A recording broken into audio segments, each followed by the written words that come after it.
You cannot come here and say you have never been broken in life. I'm not talking about being broke. Because I already know many people are broke right now. But I'm talking about being broken. Being broken. It is that point of life where it's a law that every time you are about to be taken to a higher level, you have to go through tough times in life. But tough times makes us tough, so that no matter how the devil want to come close, the devil has no grip on us. Because what used to break you is no longer breaking you now. And some of you have gone through too much breaking to the extent that there's nothing new the devil can bring to break you. And there's nothing new the devil can bring to break you.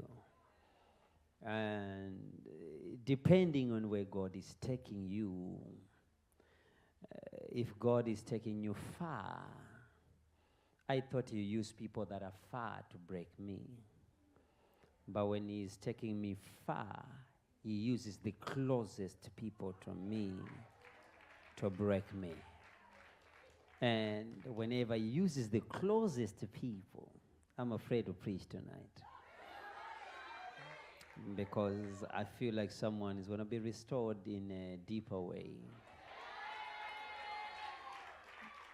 When the devil uses people closer to you to break you,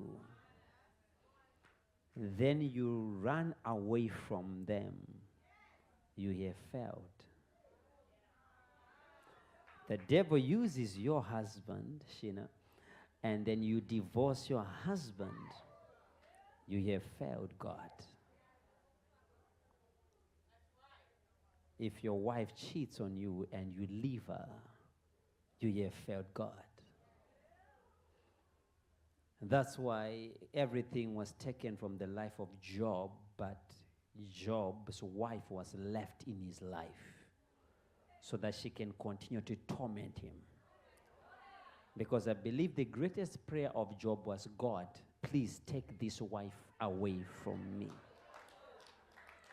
Have you ever got up in the morning and you are just believing that your husband can die in a plane crash?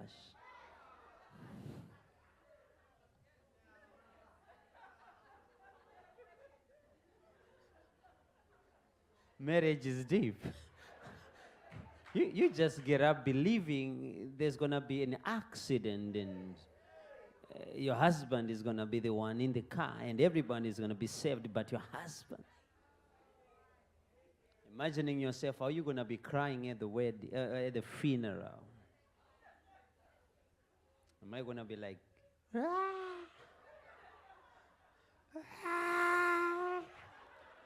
But deep in my heart, I'm saying, God, you are good, good, good, good.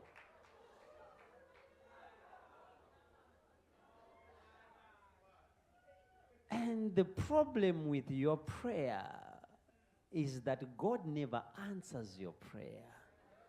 It's people you need in life that dies, but the man that's tormenting you keeps going in life. I don't know if I'm talking to somebody. So what happens is today you are in the courtroom with your husband or your ex.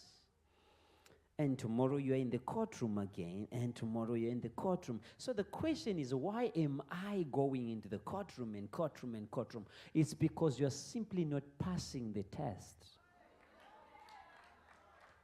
If you pass the test, then the court is over.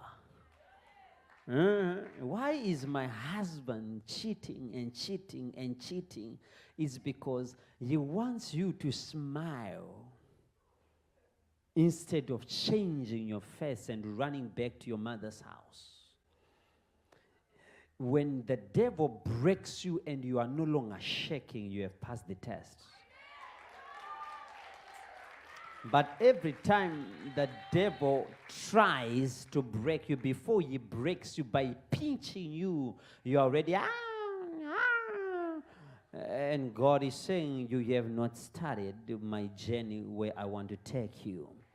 Because the greater I anoint you, the more price you have to pay for the anointing. And I use people close to you because they will hate you the most. There is a price to everything in life. Apostle Tim can't just get up and be the lion of Atlanta without pain. Apostle Innocent cannot be the great apostle in Texas without pain. It's impossible for anybody in here to achieve something without pain. And the greater the pain, the greater the anointing, the greater the achievement. And well, I am excited to tell you that we officially own the $14 million building. We'll celebrate later. We'll celebrate later. We'll celebrate later. Let me preach. That alone means the idiosyncratic persons have. He have gone through pain and pain and pain and pain, and the worth value of my pain has gone up to $14 million. So instead of you praying for money, pray for pain to hit you so bad. Because the greater pain you carry determines the greater numbers in your bank account.